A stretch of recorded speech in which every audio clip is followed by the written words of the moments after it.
This video has spoilers for Like a Dragon Infinite Wealth. Also assumes you played Infinite Wealth. We are back like we never left. The last part of this review popped off like no one's business, and I'd love to give a big thank you to everyone who liked, subscribed, and commented on that video. And now, we're back again. I'm in a hateful mood, and I just had to come back to talk about one of the worst video game villains. Meet Wong Tou, the ultimate downgrade. We followed up some peak villains with some trash villains. Wong Tou's a guy that's bad at being bad. To return to the metric I used to judge Dwight Mendez by, a good video game villain serves the themes of the story, is a meaningful threat, and has a good boss battle. Now, let's go over his arc of the game and see how he fails at all three. Alright, for now we're gonna skip chapter 5 because it doesn't matter to this video. Now we're at chapter 6. This sadly means one less intermission sequence, but womp womp. Hit it! Part 1. I can't believe what I'm seeing. Come on.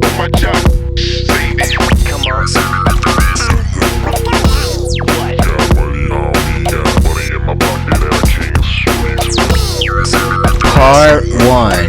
Being an utter failure of a threat.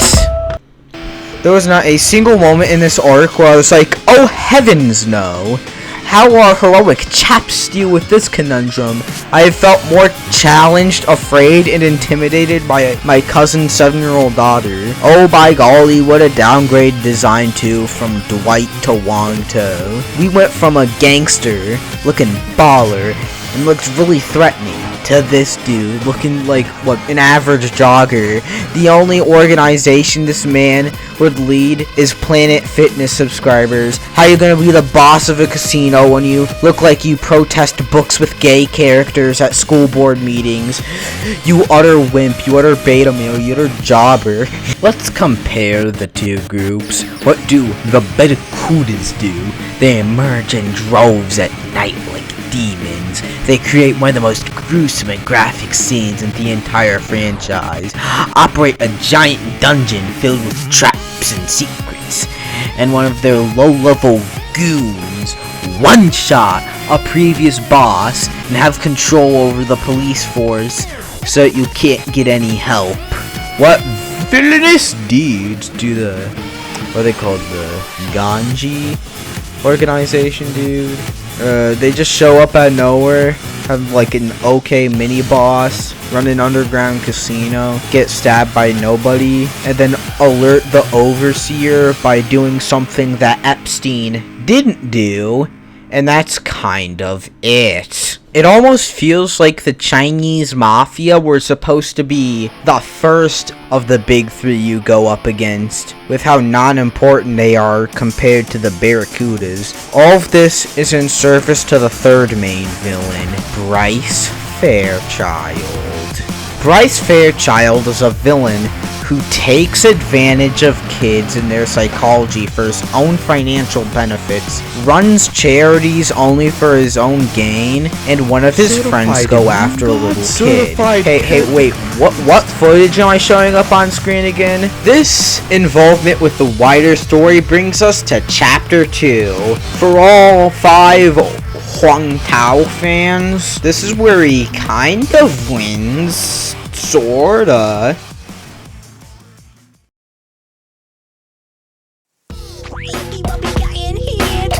I can't believe what I'm seeing. Come on.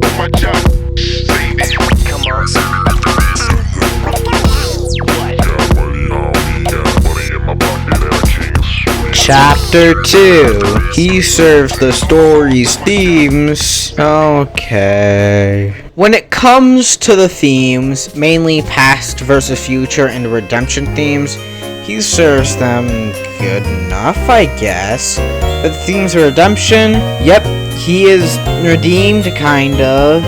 he becomes a valuable asset for the team and gives us necessary information about Bryce for the themes of past and future. He talks about how his gang is a place for masculinity in the modern age and the American dream or something. Alright, on to the main event, the big man's boss.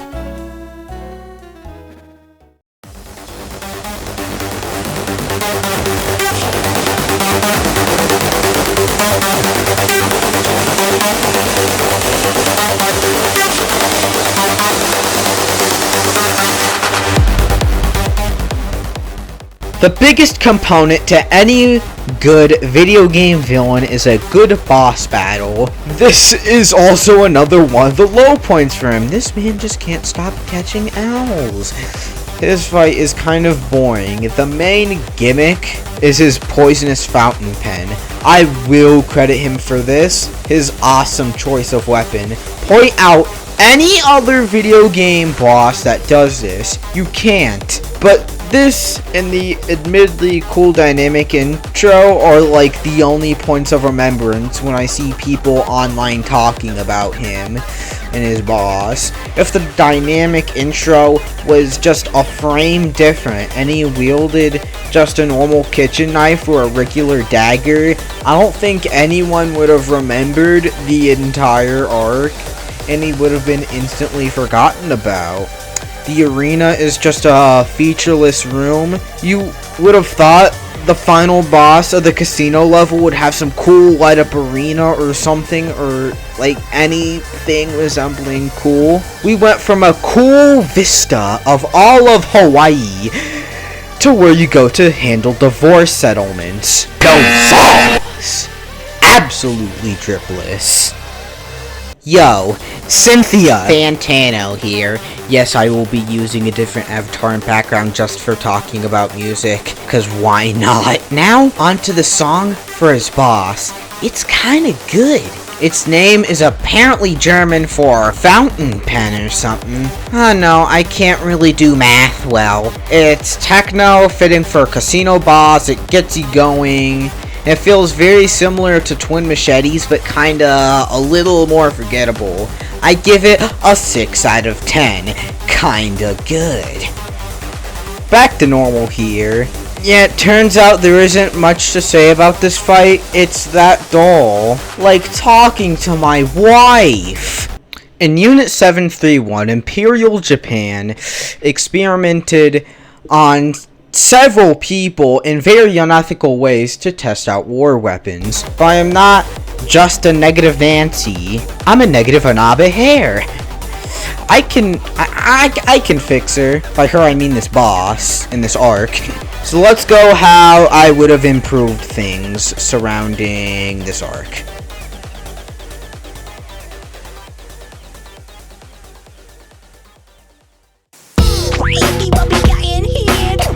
I can't believe what I'm seeing. Come on.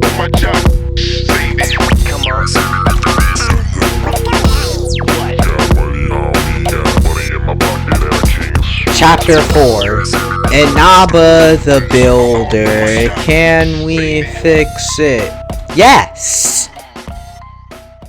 Let's go over how I, internet's favorite beta male, could fix it while sticking relatively close to the artistic vision of the original, everybody. First, the flaw of having zero intimidation. Now, I think what they were going for is the Barracudas being the team of brawn and the Genji being the team of brain. What about have them be one chess move in front of the heroes, like the spy mission is completely busted, goons are sicked onto our heroes, and now we're back to a traditional dungeon structure.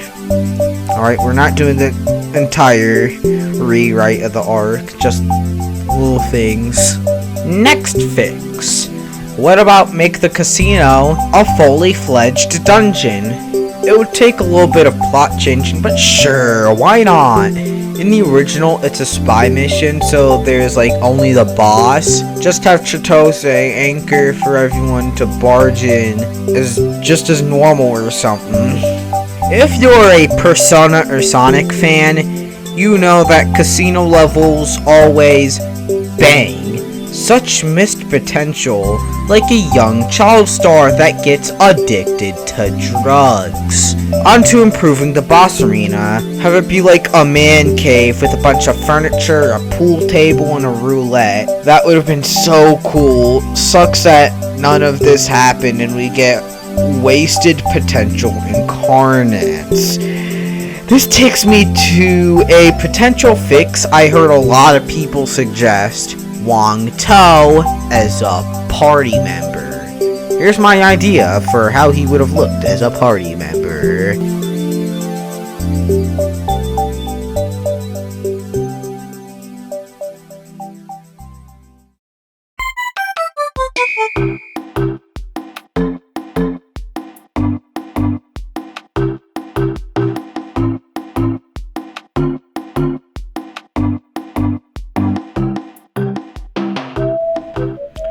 Chapter 5, Wong Tou as a party member.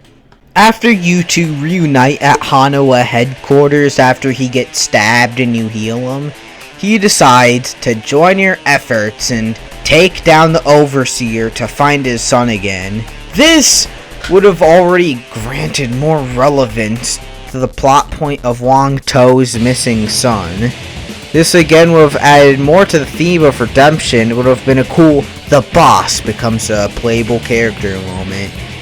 Here's what the unique job in stats for Wong Tou would have looked like. For his stats, I imagine him being a magic tank, like a mage-like version of Adachi! Now for his unique job, the mastermind. He would have like a whip and use all three types of magic to some degree with a few support skills. I wouldn't include his fountain pen because it's too niche and a dagger / knife would be too similar to the Kunoichi's weapon. Now, on to the conclusion.